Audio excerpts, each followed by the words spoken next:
اے اہل اسلام، اب خدا اور اس کے رسول کی طرف سے مشرکوں سے جن سے تم نے عہد کر رکھا تھا بیزاری اور جنگ کی تیاری ہے۔ تو مشرکو، تم زمین میں 4 مہینے چل پھر لو اور جان رکھو کہ تم خدا کو عاجز نہ کر سکو گے، اور یہ بھی کہ خدا کافروں کو رسوا کرنے والا ہے۔ اور حج اکبر کے دن خدا اور اس کے رسول کی طرف سے لوگوں کو آگاہ کیا جاتا ہے کہ خدا مشرکوں سے بیزار ہے اور اس کا رسول بھی ان سے دستبردار ہے۔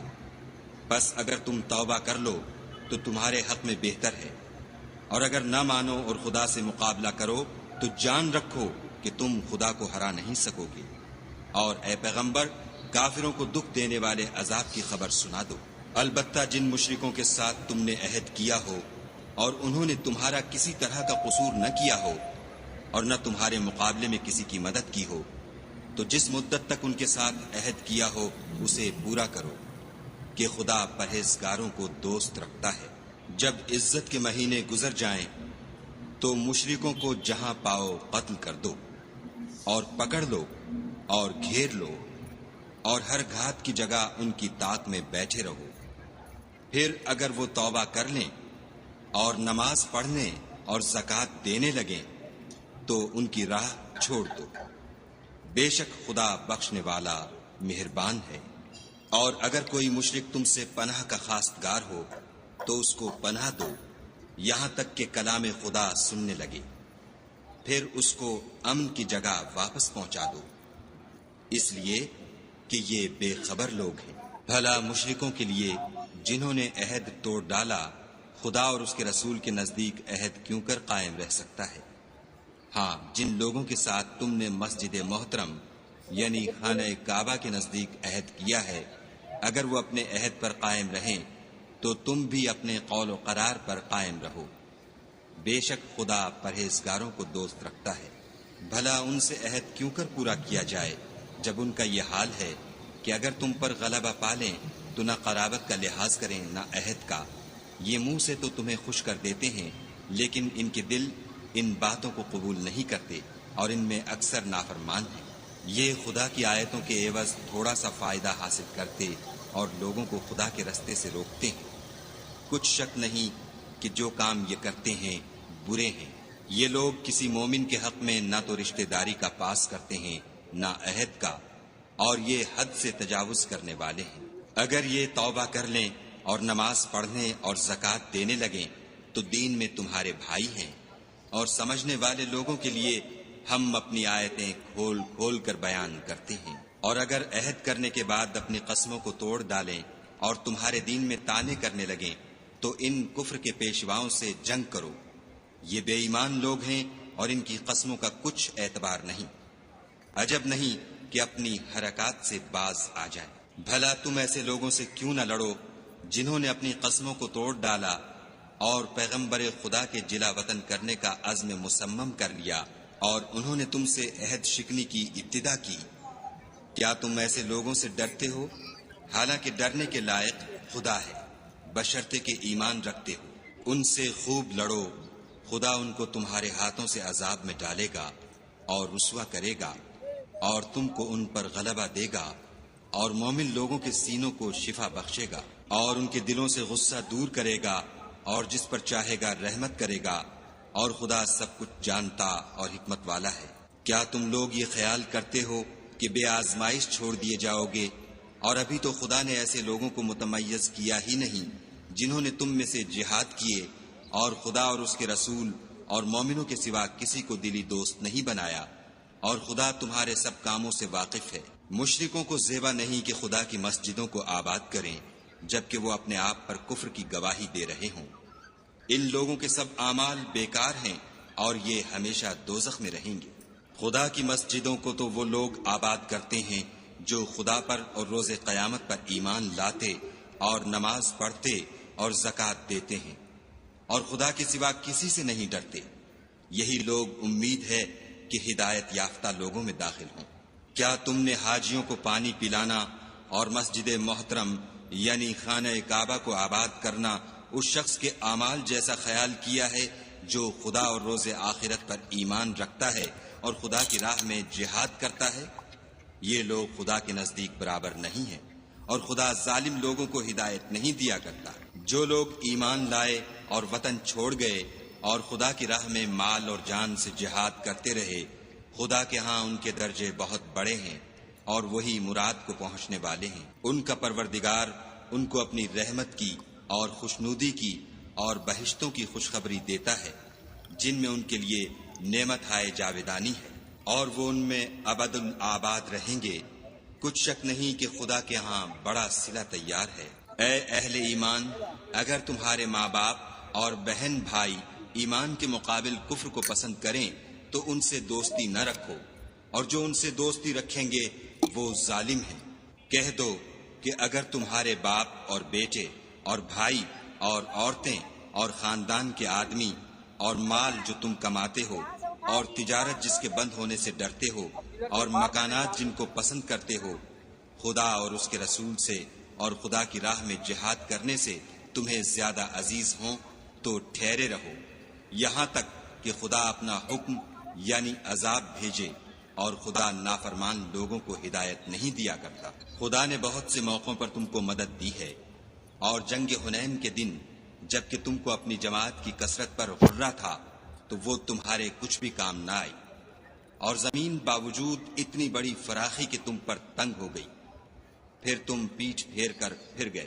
پھر خدا نے اپنے پیغمبر پر اور مومنوں پر اپنی طرف سے تسکین نازل فرمائی، اور تمہاری مدد کو فرشتوں کے لشکر جو تمہیں نظر نہیں آتے تھے آسمان سے اتارے، اور کافروں کو عذاب دیا، اور کفر کرنے والوں کی یہی سزا ہے۔ پھر خدا اس کے بعد جس پر چاہے مہربانی سے توجہ فرمائے، اور خدا بخشنے والا مہربان ہے۔ مشرک تو پلید ہیں، تو اس برس کے بعد وہ خانہ کعبہ کے پاس نہ جانے پائیں، اور اگر تم کو مفلسی کا خوف ہو تو خدا چاہے گا تو تم کو اپنے فضل سے غنی کر دے گا، بے شک خدا سب کچھ جانتا اور حکمت والا ہے۔ جو لوگ اہل کتاب میں سے خدا پر ایمان نہیں لاتے اور نہ روز آخرت پر یقین رکھتے ہیں اور نہ ان چیزوں کو حرام سمجھتے ہیں جو خدا اور اس کے رسول نے حرام کی ہیں، اور نہ دین حق کو قبول کرتے ہیں، ان سے جنگ کرو یہاں تک کہ ذلیل ہو کر اپنے ہاتھ سے جزیہ دیں۔ اور یہود کہتے ہیں کہ عزیر خدا کے بیٹے ہیں، اور عیسائی کہتے ہیں کہ مسیح خدا کے بیٹے ہیں۔ یہ ان کے منہ کی باتیں ہیں، پہلے کافر بھی اسی طرح کی باتیں کہا کرتے تھے، یہ بھی انہی کی ریس کرنے لگے ہیں۔ خدا ان کو ہلاک کرے، یہ کہاں بہہ کے پھرتے ہیں۔ انہوں نے اپنے علماء اور مشائخ اور مسیح ابن مریم کو اللہ کے سوا خدا بنا لیا، حالانکہ ان کو یہ حکم دیا گیا تھا کہ خدا واحد کے سوا کسی کی عبادت نہ کریں، اس کے سوا کوئی معبود نہیں، اور وہ ان لوگوں کے شریک مقرر کرنے سے پاک ہے۔ یہ چاہتے ہیں کہ خدا کے نور کو اپنے منہ سے پھونک مار کر بجھا دیں، اور خدا اپنے نور کو پورا کیے بغیر رہنے کا نہیں، اگرچہ کافروں کو برا ہی لگے۔ وہی تو ہے جس نے اپنے پیغمبر کو ہدایت اور دین حق دے کر بھیجا تاکہ اس دین کو دنیا کے تمام دینوں پر غالب کرے، اگرچہ کافر ناخوش ہی ہوں۔ مومنو، اہل کتاب کے بہت سے عالم اور مشائخ لوگوں کا مال ناحق کھاتے اور ان کو راہ خدا سے روکتے ہیں، اور جو لوگ سونا اور چاندی جمع کرتے ہیں اور اس کو خدا کے رستے میں خرچ نہیں کرتے، ان کو اس دن کے عذاب علیم کی خبر سنا دو، جس دن وہ مال دوزخ کی آگ میں خوب گرم کیا جائے گا، پھر اس سے ان بخیلوں کی پیشانیاں اور پہلو اور پیٹھیں داغی جائیں گی، اور کہا جائے گا کہ یہ وہی ہے جو تم نے اپنے لیے جمع کیا تھا، سو جو تم جمع کرتے تھے اب اس کا مزہ چکھو۔ خدا کے نزدیک مہینے گنتی میں 12 ہیں، یعنی اس روز سے کہ اس نے آسمانوں اور زمین کو پیدا کیا۔ کتاب خدا میں برس کے 12 مہینے لکھے ہوئے ہیں، ان میں سے 4 مہینے ادب کے ہیں، یہی دین کا سیدھا رستہ ہے۔ تو ان مہینوں میں قتال ناحق سے اپنے آپ پر ظلم نہ کرنا، اور تم سب کے سب مشرکوں سے لڑو جیسے وہ سب کے سب تم سے لڑتے ہیں، اور جان رکھو کہ خدا پرہیزگاروں کے ساتھ ہے۔ امن کے کسی مہینے کو ہٹا کر آگے پیچھے کر دینا کفر میں اضافہ کرتا ہے، اس سے کافر گمراہی میں پڑے رہتے ہیں۔ ایک سال تو اس کو حلال سمجھ لیتے ہیں اور دوسرے سال حرام، تاکہ ادب کے مہینوں کی جو خدا نے مقرر کیے ہیں گنتی پوری کر لیں، اور جو خدا نے منع کیا ہے اس کو جائز کر لیں۔ ان کے برے اعمال ان کو بھلے دکھائی دیتے ہیں، اور خدا کافروں کو ہدایت نہیں دیا کرتا۔ مومنو، تمہیں کیا ہوا ہے کہ جب تم سے کہا جاتا ہے کہ خدا کی راہ میں جہاد کے لیے نکلو تو تم کاہلی کے سبب سے زمین پر گرے جاتے ہو، یعنی گھروں سے نکلنا نہیں چاہتے؟ کیا تم آخرت کی نعمتوں کو چھوڑ کر دنیا کی زندگی پر خوش ہو بیٹھے ہو؟ دنیا کی زندگی کے فائدے تو آخرت کے مقابل بہت ہی کم ہیں۔ اگر تم نہ نکلو گے تو خدا تم کو بڑی تکلیف کا عذاب دے گا، اور تمہاری جگہ اور لوگ پیدا کر دے گا جو خدا کے پورے فرما بردار ہوں گے، اور تم اس کو کچھ نقصان نہ پہنچا سکو گے، اور خدا ہر چیز پر قدرت رکھتا ہے۔ اگر تم پیغمبر کی مدد نہ کرو گے تو خدا ان کا مددگار ہے۔ وہ وقت تم کو یاد ہوگا جب ان کو کافروں نے گھر سے نکال دیا، اس وقت دو ہی شخص تھے، جن میں ایک ابو بکر تھے، دوسرے خود رسول اللہ صلی اللہ علیہ وآلہ وسلم۔ جب وہ دونوں غار سور میں تھے، اس وقت پیغمبر اپنے رفیق کو تسلی دیتے تھے کہ غم نہ کرو، خدا ہمارے ساتھ ہے۔ تو خدا نے ان پر تسکین نازل فرمائی اور ان کو ایسے لشکروں سے مدد دی جو تم کو نظر نہیں آتے تھے، اور کافروں کی بات کو پست کر دیا، اور بات تو خدا ہی کی بلند ہے، اور خدا زبردست اور حکمت والا ہے۔ تم صبح بار ہو یا گراں بار، یعنی مال و اسباب تھوڑا رکھتے ہو یا بہت، گھروں سے نکل آؤ اور خدا کے رستے میں مال و جان سے لڑو، یہی تمہارے حق میں بہتر ہے، بشرطے کہ سمجھو۔ اگر مال غنیمت سہل الحصول اور سفر بھی ہلکا ہوتا تو تمہارے ساتھ شوق سے چل دیتے، لیکن مسافت ان کو دور دراز نظر آئی تو عذر کریں گے، اور خدا کی قسمیں کھائیں گے کہ اگر ہم طاقت رکھتے تو آپ کے ساتھ ضرور نکل پڑتے۔ یہ ایسے عذروں سے اپنے تئیں ہلاک کر رہے ہیں، اور خدا جانتا ہے کہ یہ جھوٹے ہیں۔ خدا تمہیں معاف کرے، تم نے بیشتر اس کے کہ تم پر وہ لوگ بھی ظاہر ہو جاتے جو سچے ہیں، اور وہ بھی تمہیں معلوم ہو جاتے جو جھوٹے ہیں، ان کو اجازت کیوں دی؟ جو لوگ خدا پر اور روز آخرت پر ایمان رکھتے ہیں وہ تو تم سے اجازت نہیں مانگتے کہ پیچھے رہ جائیں، بلکہ چاہتے ہیں کہ اپنے مال اور جان سے جہاد کریں، اور خدا پرہیزگاروں سے واقف ہے۔